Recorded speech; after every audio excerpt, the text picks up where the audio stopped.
The pyramids of Egypt, constructed with stones weighing between 2.5 tons and 15 tons each, held the title of the largest man-made structures for centuries. These colossal and magnificent structures date back to ancient times, leaving us puzzled about how such massive buildings were constructed with the technology of that era.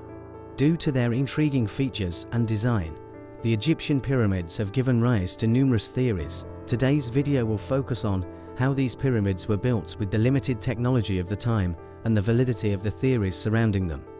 Don't forget to like the video, leave your comments, and subscribe to our channel to support its growth. Before discussing the Egyptian pyramids, we should note that many pyramids were built before them, though the exact number is unclear. The earliest known pyramids are the ziggurats, believed to have been constructed around 3000 BCE. These structures served as religious centers for many ancient civilizations, including the Sumerians, Assyrians, Babylonians, Elamites, Akkadians, and Eblates.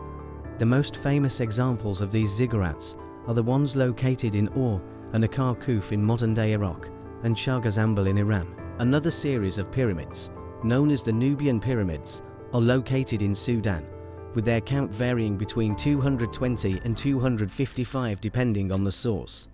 These were primarily tombs for the kings and queens of the Nopata and Meru kingdoms, and were symbols of royal power and prestige. If you research briefly, you'll find that many pyramids were built around the world before the Egyptian pyramids. What sets the Egyptian pyramids apart is the enormous weight of the stones and the mysteries they hold. Since the dawn of humanity, construction and shelter have been essential for survival, leading to significant advancements in construction techniques. The Egyptian pyramids were not built all at once. Historians believe there are between 118 and 138 pyramids in total, and their construction spans centuries. Let's start with the earliest predecessors of the pyramids. During the early dynastic period of ancient Egypt, shallow graves were commonly used for burials. To protect these graves from natural elements, mud brick structures known as mastabas were constructed over them. In the 3rd dynasty, Pharaoh Djoser commissioned his skilled architect Imhotep to build a 6-step pyramid at Saqqara around 2700 BCE. Imhotep is also credited as the pioneer of stone construction. These step pyramids resembled stacked mastabas, marking a significant advancement in architecture. Later, during the 4th dynasty, Pharaoh Snefru ruled and aimed to build true pyramids. His first attempt, an 8-step pyramid at Medum, eventually collapsed due to its unstable outer layers. Snefru then commissioned the construction of the bent pyramid at Dosha, which started at a 54-degree angle but was later adjusted to 43 degrees to prevent collapse. This structure is considered the closest precursor to the true pyramids. Finally, Snefru succeeded in building the first true pyramid, the Red Pyramid. Pharaoh Khufu Cheops, Snefru's son, constructed the most famous pyramid, the Great Pyramid of Giza, which held the title of the tallest structure in the world for over 3,800 years. Each side of its base measures 230 meters, and it consists of approximately 2.3 million limestone blocks, weighing a total of 6 million tons. The lower blocks weigh up to 15 tons, while the upper blocks are around 2.5 tons. The pyramids were generally built on the west bank of the Nile, symbolizing death, while temples were built on the east, representing life. This placement reflected the belief in the cyclical nature of life and death. The enduring stability of the pyramids can be attributed to their wide base, which provides resistance against external forces. Modern skyscrapers follow a similar principle, with wide bases narrowing as they ascend.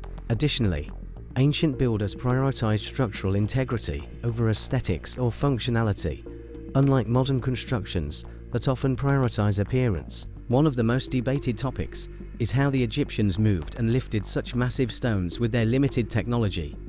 While some stones were quarried nearby, blocks for the king's chamber, weighing 25 to 80 tons, were transported from 930 kilometers away. A common theory is that the Egyptians used the Nile River for transportation. Some suggest that large stones were placed on rafts and floated down the river to the construction site.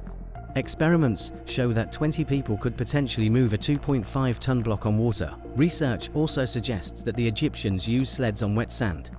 Experiments based on ancient tomb illustrations indicate that water reduced friction and made it easier to drag heavy loads. Another significant theory involves the use of ramps to move stones upward. These ramps could have been straight, zigzagging, or spiral, and they might have been inside or outside the pyramid. The most compelling evidence for ramps comes from archaeological findings near the pyramids. Though the exact method remains uncertain, some researchers propose alternative theories, such as casting stones in place using molds. Joseph Davidovitz, a materials scientist, suggested that limestone blocks were cast like concrete at the construction site, explaining their precise fit and uniformity. There are also many myths surrounding the pyramids. For example, the belief that food stored inside the pyramids never rots is false. Scientific experiments have shown that food decays as expected over time. Similarly, theories about ancient Egyptians having advanced technology or even electricity are speculative. A carving resembling a light bulb has led to claims of ancient electrical knowledge, but this interpretation lacks evidence. The Egyptian pyramids are undoubtedly filled with mysteries and intrigue. While some may attribute their construction to extraterrestrial intervention or supernatural forces, science offers plausible explanations. Although definitive proof remains elusive, the ingenuity of ancient Egyptian builders is undeniable. If you'd like to learn more about the mysteries inside the pyramids, let us know in the comments. Don't forget to like, share, and subscribe to support our channel. Until next time, stay curious and enjoy exploring the wonders of the ancient world.